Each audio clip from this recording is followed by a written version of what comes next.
हाय। इन दिनों दुबई में एक कॉन्फ्रेंस ऑफ पार्टीज़ की 28वीं मीटिंग चल रही है। इसकी शुरुआत ऐसे हुई थी कि सन 1992 में ब्राज़ील में अर्थ समिट हुई थी और उसमें एक ट्रीटी साइन की गई, United nation framework convention on climate change. और ये ट्रीटी जो है 1994 में इफ़ेक्टिव हुई और इसको लगभग 200 देशों ने साइन किया था।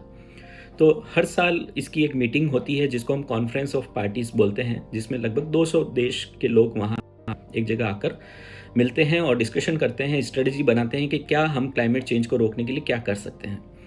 इसमें एक इम्पॉर्टेंट मीटिंग हुई थी पेरिस के अंदर, जिसको कॉन्फ्रेंस ऑफ पार्टीज की 21वीं मीटिंग थी, वो सन 2015 में हुई थी। और इस पेरिस वाली मीटिंग में सभी देशों ने एक कॉमन स्ट्रेटजी बना ली थी और इसको हम पेरिस एग्रीमेंट बोलते हैं। इसने क्योटो प्रोटोकॉल को रिप्लेस कर दिया बाद में। और एक और आपको टर्म सुनाई देगी, वो है 1.5 डिग्री लिमिट। वो ये होती है कि जो हमारा प्री इंडस्ट्रियल लेवल, जो हमारा पृथ्वी का टेम्परेचर था, वो था 13.5। तो ये तय किया गया कि इस सदी के अंत तक, यानी 2100 सन तक, जो हमारा पृथ्वी का जो टेम्परेचर है वो मैक्सिमम 1.5 डिग्री ही बढ़ सकता है from the pre industrial level. यानी कि इसका जो टेम्परेचर है वो 15 डिग्री से ज़्यादा पृथ्वी का टेम्परेचर नहीं होना चाहिए, एवरेज टेम्परेचर। फिर एक टर्म आपको सुनाई देती है, वो है नेट ज़ीरो। नेट ज़ीरो का मतलब ये है कि हर कंट्री को जो भी वो ग्रीन हाउस गैस एमिट करती हैं उसको वापस वो कैप्चर करना होगा, ताकि उस कंट्री का पर ईयर जो भी एमिशन है वो ज़ीरो हो जाए।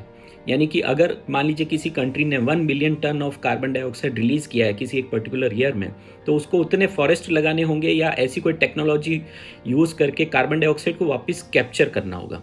और ये टारगेट रखा गया है कि सन 2050 तक हर कंट्री को नेट ज़ीरो होना आवश्यक है।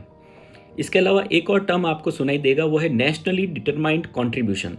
इसका मतलब ये है कि हर कंट्री को वो क्या एफर्ट कर रही हैं उस ग्रीन हाउस गैस एमिशन को रोकने के लिए, वो एफर्ट की एक लिस्ट बनानी होगी और वो कैसे वो उसको कम करेंगे वो लिखना होगा। और ये लिस्ट जो है हर 5 सालों में अपडेट होनी चाहिए। इसके अलावा एक और टर्म आपको सुनाई देगी, वो है लॉस एंड डैमेज। इसका मतलब ये है कि एक फंड बनाया जाएगा और जो क्लाइमेट चेंज की वजह से जो रेनफॉल पैटर्न में चेंज हुआ है और जिसकी वजह से किसानों को नुकसान हो रहा है या वहाँ लोगों को नुकसान हो रहा है, फ्लड आ रहे हैं, ड्रॉट हो रहा है, तो इस फंड में से कुछ पैसा, कुछ वित्तीय सहायता उन लोगों को दी जाएगी ताकि वो अपना भरपाई है वो कर सकें। तो ये कुछ टर्म्स आपको सुनाई देगी। Thank you so much.